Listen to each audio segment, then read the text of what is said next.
I was never prone to theatrical displays of emotion. That evening, when my wife, Ellen, locked eyes with me and whispered, "I wish you'd simply disappear," a quiet fracture split through my core. I didn't shout or weep. Instead, I offered a measured nod, stood from our shared dining table, and walked out of the life we'd built. I left my keys on the counter, taking only my wallet and a small duffel bag. No goodbyes, no explanations, just silence. For 10 years, I devoted myself to her joy, laboring tirelessly, prioritizing her dreams over mine, ignoring the faint signs that her love for me had faded. Her words confirmed it. She no longer wanted me. Maybe she hoped I'd beg her to reconsider or fight to salvage our marriage, but I was utterly spent. I vanished as she wished. I moved 3 states away and started over. I changed my name legally, embraced carpentry, a passion I'd always loved but set aside for the corporate job she favored. In a tranquil small town where no one knew my past, I lived simply. For the first time in years, I felt free. I severed all connections, friends, even my sister. I became a ghost. Over time, I carved out a new life. I bought a cabin near a forest, started crafting bespoke furniture, and eventually opened a small shop. The locals respected my skill and quiet nature. I was no longer a husband or a source of letdown, just a man making an honest living. That was sufficient. 7 years went by. I had no knowledge of Ellen's life, nor did I care to, or so I told myself. I assumed she'd moved on, perhaps married to the man I suspected she'd grown fond of before I left.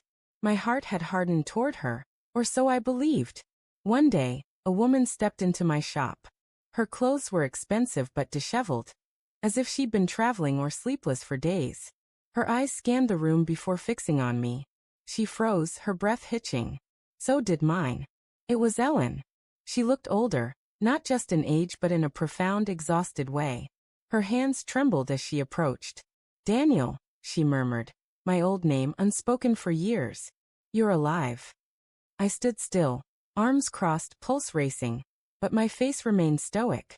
She erupted into loud, anguished sobs, drawing glances from other patrons. Dropping to her knees in the shop's center, she shook, repeating apologies in a frantic, broken tone. "I've been searching for you for years," she choked out. "When you left, I thought you were dead. I filed missing person reports. I went to therapy. I ruined my life trying to find you." Her voice cracked. "I didn't mean what I said. I was angry, stupid. I never thought you'd actually go." I spoke at last. But I did. And I stayed away. Her desperate eyes met mine. "Please come back. Just talk to me. Let me fix this." I took a deep breath. "There's nothing to mend. You got what you asked for."